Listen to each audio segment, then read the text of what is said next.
Seguimos adelante en Telebuen Día, recibiendo con muchísimo gusto esta mañana a Luis Porto, subsecretario de Relaciones Exteriores. Luis, buen día, ¿cómo anda? Buenos días, encantado de estar acá. Igualmente, la denominación correcta es subsecretario, porque Según a veces la estamos Constitución, sí. Según la Constitución. Bien, Luis, rapidito a los temas, porque hay unos cuantos para tratar. Una noticia que ha trascendido en estas últimas horas y tiene que ver con este vínculo con la República Argentina. Dice, Uruguay negocia un acuerdo de carga portuaria con Argentina. Con su firma, terminaría la prohibición de transbordar en Montevideo. ¿Cuánto hay de esto? No hay negociaciones concretas. Los temas siempre están encima de la mesa con todos los países, con Argentina por supuesto, todos los temas en los cuales tenemos intereses en común y tenemos intereses en conflicto. Este es un tema de los cuales tenemos intereses en conflicto, por lo tanto estamos preocupados por tratar de resolverlo, pero no hay negociaciones concretas, sino diálogo entre las partes. O sea, no se ha avanzado en la medida en que parece referirse aquí en este artículo. Dice, por ejemplo, la resolución 1108 del 7 de noviembre de 2013 de la Subsecretaría de Puertos y Vías Navegables de Argentina dispuso que dentro del ámbito geográfico de los países que integran el Mercosur, las cargas de exportación originadas en puertos argentinos únicamente podrán ser transbordadas en otros puertos de jurisdicción nacional o en puertos de los estados partes del Mercosur y sus estados asociados. Eso es lo que tiene casi un año de vigencia, o más bien un año y algo. No hay, digamos, una luz que avisora una solución a este tema. Cuando los procesos son procesos, nunca se sabe cuándo terminan, entonces nunca se sabe si la luz está mañana o está dentro de 3 meses. ¿Y la velocidad, en todo caso? Y eso es muy difícil también de predecir en las negociaciones internacionales porque, como señalaba hace un instante, se entremezclan intereses en común con intereses en conflicto. Ajá, y entonces a veces se avanza, a veces se retrocede.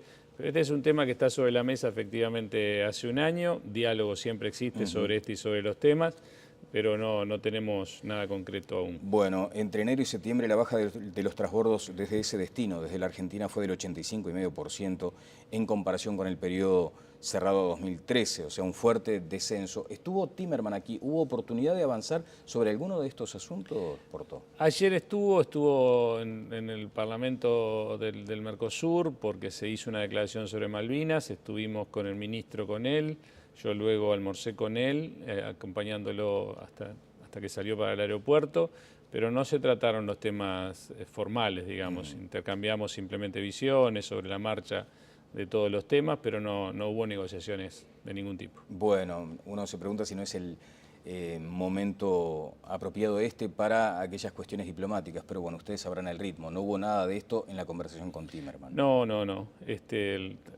Intercambiamos visiones sobre la marcha de varios temas, pero no. Acá hay dos temas. Las negociaciones normalmente son negociaciones de contenido y negociaciones de forma. La Cancillería entra en las formas, en los acuerdos. Sí. Después los temas de contenido lo hace cada ministerio sectorial. Ajá. Digamos, este es un punto. Entonces, cuando se encuentran las cancillerías, ven o evalúan la marcha de los temas formales más que de los temas de contenido.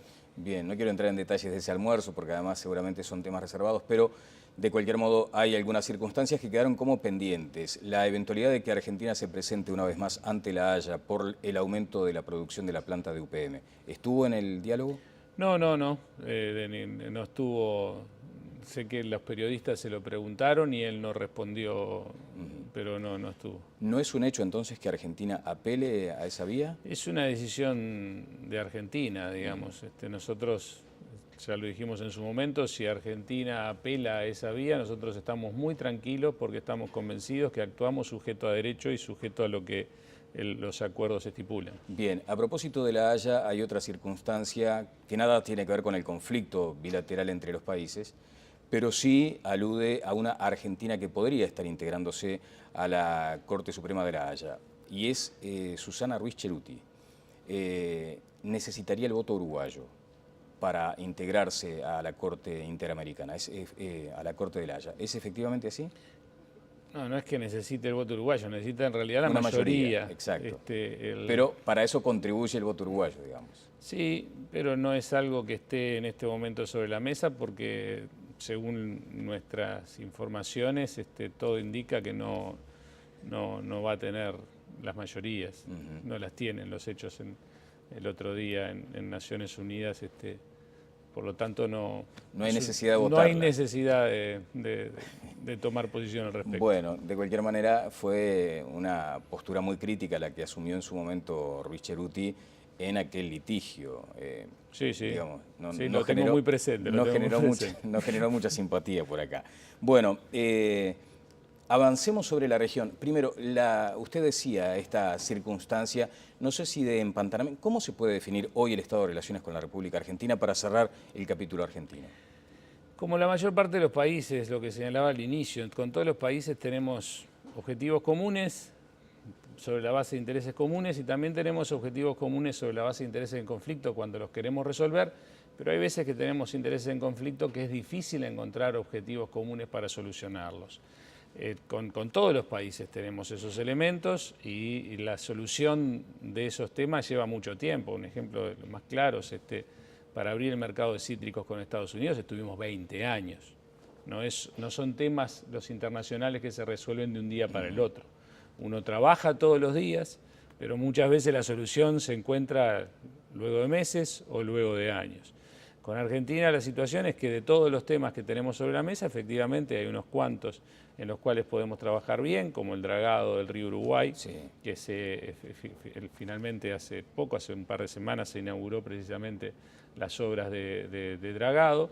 Y hay otros temas en los cuales todavía tenemos que encontrar la solución, como esta resolución de vías navegables argentinas respecto a las cargas que van hacia el exterior y que no tienen países con los cuales Argentina no tiene acuerdo para transbordo. Es decir, tenemos una lista de temas, hay algunos que estamos muy bien, hay otros que estamos más o menos y hay otros que todavía no hemos logrado encontrar la solución. Bueno, a veces cuando se pretende diagramar este vínculo, porque además es muy regional, de hecho se repasa la historia y se advierte claramente que hay como una confrontación permanente, pero con momentos de alta tensión. Parece ser en la historia de la relación entre los países, uno de los momentos de mayor tensión, sin dudas. Hemos estado peor con puentes cortados. Con puentes cortados. Hemos estado peor. Claro, en comparación con aquello, esto, digamos, es manejable. Peor. En los hechos, toda la situación de estos 5 años ha mostrado que ha sido manejable, digamos, también desde el punto de vista comercial. Siguen las trabas en un componente que no es muy importante, pero para las empresas que la sufren sí es muy importante. Pero cuando uno mira el comercio hoy, lo que era hace 5 años, el comercio es mayor, digamos. Seguro, es menor que en 2011 quizás, pero es mayor que lo que era en el quinquenio pasado, el comercio con Argentina. Por lo cual, como señalaba, nada es, como decía el maestro Tavares, nada es blanco y negro, todo es en tono de grises. En tonos de grises. Bueno, eso sirve de cualquier forma para responder a algunas cuestiones. Yo decía, cuando se pretende diagramar o a veces hasta caricaturizar una circunstancia como esta relación, probablemente una caricatura posible sería Uruguay mirando mucho más ahora hacia Brasil y casi dándole la espalda a Argentina, con ese componente de prescindencia, que no es tal, según usted. No, en absoluto le vamos a dar la espalda a Argentina nunca. La vocación de Uruguay es una vocación integradora, nace con Uruguay esta vocación integradora. Jamás le daremos la espalda. Si tenemos intereses en conflicto, como los tenemos, trataremos de solucionarlo. Lo que tenemos con Brasil, sí, en este periodo, es una relación más estrecha a partir de una definición de los presidentes, Dilma Rousseff y José Mujica, de 2012, de abril de 2012, que después se concretó en una firma en junio, si mal no recuerdo, de 2012, de ir hacia un proceso de integración bilateral que sea paradigma para la región, un proceso de integración paradigmático con varias áreas que fomenten la integración a nivel bilateral, pero que al mismo tiempo faciliten luego la integración regional. Es decir, un país tiene relación con otro país en forma bilateral. También tiene relación con otros países a nivel regional, nosotros, por ejemplo, Mercosur. Y después también tenemos relación con otros países a nivel lo que se llama multilateral, sí, por ejemplo, la OMC. Y tenemos reglas globales en la OMC para problemas globales y tenemos reglas regionales para problemas regionales y tenemos reglas bilaterales para temas bilaterales. Pero a veces las reglas multilaterales se trancan. En la OMC hace 20 años que están trancados. En Mercosur muchos temas también hacía 20 años que estaban trancados. Entonces, ¿qué hicimos con Brasil? Avancemos bilateralmente. lo que no podemos avanzar desde el punto de vista multilateral ni regional. Entonces, comenzamos un proceso hace 2 años, por ejemplo, en libre circulación de bienes y servicios, firmamos acuerdos para la coordinación de todos los marcos que tienen que ver con las normas técnicas, las normas sanitarias, las fitosanitarias, que son las normas no arancelarias que frenan el comercio, en las cuales a nivel multilateral hace más de 20 años que no avanzamos, a nivel de Mercosur hace 20 años que no avanzamos y en 2 años con Brasil avanzamos. Bien. Eso es un ejemplo de por qué sí con Brasil tenemos un dinamismo mayor que con otros países, porque hubo un acuerdo entre los presidentes que rápidamente los ministros, sus secretarios, los directores de los ministerios nos pusimos a trabajar. Permítame entonces volver a la caricatura. Subirse al tren de Brasil hoy, ¿eso le implica a Uruguay otro despegue aún, por ejemplo, de la región? No es un despegue de la región, sino es fortalecer los vínculos con la región. Es imposible pensar en una integración de América Latina sin un cierto empuje de Brasil. Claro. Entonces, lo que nosotros estamos buscando precisamente es fortalecer junto con Brasil esa relación regional, pero no solo regional. El mundo hoy pasa por China, pasa por India. ¿Quién tiene la mejor relación con China y con India de la región? BRICS, Brasil, Rusia, India, China, Sudáfrica. Entonces, cuando uno quiere mirar hacia el Pacífico, sí, que hoy está de moda hablar de mirar hacia el Pacífico, ¿cuál es el Pacífico? Si el Pacífico es China, si el Pacífico es India, pues entonces están en el BRICS. Claro. La mejor forma de acercarse al Pacífico es precisamente fortaleciendo la relación con Brasil. Bien, acoto entonces el concepto. ¿Es Brasil hoy la cabeza de puente de Uruguay para desplegar otro comercio internacional? Brasil nos permite desplegar temas que con otros países en el mundo no nos permite desplegar. Ejemplo claro, la industria automotriz. Hemos logrado acuerdos en la industria automotriz con Brasil y se ha desarrollado gracias a las exportaciones básicamente a Brasil. Acabamos de firmar un acuerdo para la industria naval. La industria naval en Uruguay es muy pequeña. ¿Quién va a invertir en Uruguay en la industria naval? ¿Para qué mercado?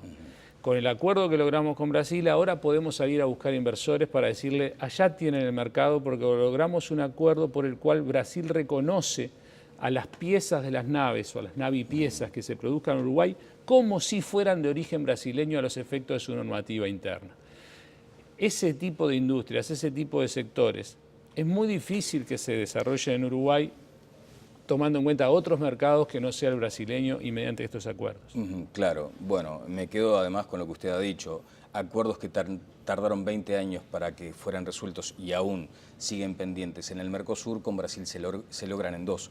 Volviendo al concepto de la presidencia, es como decir, bueno, el Mercosur así en estos términos no funciona, vayamos a esta bilateralidad. De nuevo, el maestro Tavares, no hay blanco ni negros, hay grises, hay temas que en el Mercosur sí funcionan. Hay temas que en Mercosur no funcionan. ¿En qué funciona el Mercosur, Luis? Dígame. Y hay varios elementos en la agenda interna. Sin entrar en el detalle técnico, pero a ver, en los aspectos que le duelen a la gente. Y por ejemplo, el Fondo de Convergencia Estructural del Mercosur, que es un fondo en el cual los países ponen plata, pero la plata que retiran, no reembolsable, es inversamente proporcional a lo que ponen, es decir, Paraguay y Uruguay ponen el 10% de los fondos, pero tienen derecho a retirar más del 80% de los fondos. Es decir, es un fondo donde los grandes ponen plata para que los chicos, digamos, solucionen algunas asimetrías que el tamaño genera. Ajá. Allí, por ejemplo, hemos recibido plata para el arreglo de la ferrovía Montevideo-Rivera. Esa ferrovía se arregló con plata del FOSEN que viene del Mercosur. La interconexión eléctrica con Brasil, 80 millones de dólares de esa interconexión eléctrica las puso ese fondo del Mercosur, que es no reembolsable, no es préstamo, es regalo, es donación. Sí. Esos elementos del FOSEM, por ejemplo, funcionan bien. El comercio, digamos, o las barreras arancelarias que se bajaron siguen funcionando bien. Nosotros estamos exportando con arancel cero a toda la región. Los estados asociados al Mercosur que ingresaron con arancel cero también funcionan bien. Nosotros estamos exportando con arancel cero a Chile. El acuerdo Mercosur-México, que es un acuerdo paraguas por el cual cada país después podía armar un TLC y solo lo hizo Uruguay, Para Uruguay funciona bien. Hoy Uruguay exporta a México con arancel cero gracias a ese acuerdo con Mercosur. Lo mismo con Israel, lo mismo con Palestina. Es decir, son acuerdos que desde el 2007 hasta parte el Mercosur ha desarrollado con terceros países. Con la Unión Europea no sabemos todavía si vamos a firmar un TLC, pero si se firmara el TLC con la Unión Europea-Mercosur, para Uruguay lo haría gracias a que existe el Mercosur, porque a la Unión Europea no le interesa firmar un TLC con Uruguay. Bueno, parece bastante distante además la posibilidad de la Unión Europea, ¿no? No hay avances en ese sentido, de hecho... No, Uruguay ha avanzado, Sí. Argentina ha avanzado, Paraguay ha avanzado, Brasil ha avanzado, los 4 países ya tienen su oferta. Claro. Ahora Falta el otro... falta que la Unión Europea tenga su oferta. Bueno, por eso, a eso me refiero, parece que no hay allí mucho calor en esa toma de De decisiones. nuevo, estos temas, Bueno, muy estos bien. temas no son de días ni de meses, hace años ya. que estamos negociando. Pero estuve en un encuentro hace relativamente poco en la embajada alemana y allí las cámaras entendían eso, ¿no? Que había como mucha tibieza aún de las autoridades europeas en la firma de este acuerdo. Porque la situación internacional hoy de Europa no es la mejor, pero nosotros esperamos Está bien. que avance. Bien, le mencionaba estos temas porque no sé si han tenido el rango que usted hubiera deseado o que usted entendía era ajustado a la campaña. ¿Han estado los temas de comercio exterior del modo en que usted lo hubiera querido? Uno desea que los temas que uno lleve no estén en la campaña, porque eso significa que hay relativo como el consenso, árbitro, hay digamos, relativo consenso y que los resultados son relativamente buenos. Pero allí se mencionó, por ejemplo, siempre esa discusión respecto a la necesidad de que Uruguay tenga algún mecanismo que le permita saltar hacia acuerdos bilaterales más allá del Mercosur. Acá hay un tema, de nuevo, volviendo al tema de los matices hay un tema de cumplimiento de la palabra. A Uruguay nada lo obliga. No es un corset, digamos, no es un... Es un compromiso. Es decir, la resolución del Mercosur por la cual los países del Mercosur no negocian con terceros temas arancelarios tiene 2 artículos. ¿El 32? La resolución 3200. El primer artículo es un compromiso de los países a no negociar temas arancelarios con terceros. El segundo obliga a los países respecto al tema arancelario con los otros países al lado. Es decir, el vocabulario no es menor. El primero es un compromiso que asumen los países, el segundo obliga a los países. Es decir, nada nos obliga, sí estamos comprometidos. Ahora, también hay un tema de autoridad moral. Nosotros no podemos decir que el Mercosur no funciona en algunos temas, como decimos, como son los institucionales, porque cuando hay temas de resolución de controversias, resulta que hay algunos países grandes que no las cumplen, y nosotros nos quejamos de que no cumplen lo pactado, y después nosotros no podemos decir nosotros vamos a incumplir lo pactado. No, si nosotros pensamos que hay que cumplir, pensamos que hay que cumplir. Entonces, en realidad, las negociaciones con terceros lo hacemos primero por un tema de imagen país. Nosotros cumplimos con lo pactado y pactamos que nos comprometemos a no hacerlo. Segundo, por un tema de conveniencia. A Uruguay, que es un país muy pequeño, no le conviene negociar acuerdos de libre comercio con otros países solo. Le conviene ir juntos, por cuestiones obvias. En primer lugar, vamos a empezar también a ver qué es lo importante y qué no. Hoy en día lo arancelario no es tan importante como hace 20 años. Los aranceles promedio en el mundo han bajado muchísimo. Hoy en día es mucho más importante lo no arancelario. Volvamos al ejemplo de los cítricos en Estados Unidos. Tuvimos 20 años para abrir ese mercado. ¿De qué me servía el arancel si igual no podía entrar por barreras fitosanitarias, por no arancelario? Entonces, hoy en día lo más importante es lo no arancelario. Y eso no entra en los TLC. Pero, aparte de eso, en lo que entra en los TLC, que es lo arancelario, Uruguay ya es muy abierto. Ya es tremendamente abierto. ¿Qué tiene para ofrecer Uruguay a un país que quiere firmar TLC? Entonces, viene un país y me dicen, ¿qué me ofrecen para que yo les abra mi mercado? Y si yo ya estoy abierto, ¿qué le ofrezco? Entonces, lo que yo le puedo ofrecer es si todo el Mercosur va, porque allí sí hay mercados más grandes, donde hay más excepciones con el tema del arancel externo. Entonces, la negociación con terceros no es solamente un tema de cumplir condicionamiento, con un compromiso, sí, sino también de conveniencia. de que es mejor con un tercero negociar juntos que negociar Bien, separados. o sea que es una simplificación cuando se plantean esos términos de que estamos atados al Mercosur para negociar. Efectivamente. Hay una cosa que está clara con esto. Nosotros, por ejemplo, no estamos atados, no tenemos ningún compromiso con respecto a lo no arancelario. ¿Sí? No tenemos ningún compromiso con respecto a eso. Y nosotros todos los días negociamos con los países lo no arancelarios, a través de lo bilateral, con Brasil, con Vietnam, con Corea, con la Unión Europea, con Estados Unidos. Todos los días abrimos mercados negociando lo no arancelario. Todos los santos días sembramos, digamos, se cosecha, sí. Siempre se cosecha bastante más después de años, ¿cierto? Uno negocia y al final lo abre. No estamos atados en eso, y eso es lo más importante, y por eso a eso nos hemos dedicado, y se ha mostrado en estos 5 años, porque abrimos Estados Unidos, porque abrimos Corea, son ejemplos, abrimos Vietnam, son ejemplos claros que esa negociación es mucho más importante que cualquier TLC. Bueno, un asterisco sobre este aspecto, muy breve y puntual. ¿Debería el embajador recibir un pago adicional por su gestión en el exterior, en materia comercial? ¿Un plus? No. ¿Un pago por productividad? No, yo soy de los que pensaba que las embajadas tenían que ser una plataforma de agresividad comercial cuando no estaba en el ministerio. Después que estoy en el ministerio me doy cuenta que para eso tiene que haber gente específica y especializada. Por ejemplo, el Instituto Uruguay 21. Porque un vendedor tiene que ser agresivo. Un vendedor para vender tiene que ser agresivo. No tan diplomático. No puede ser diplomático. Y un embajador tiene que ser diplomático.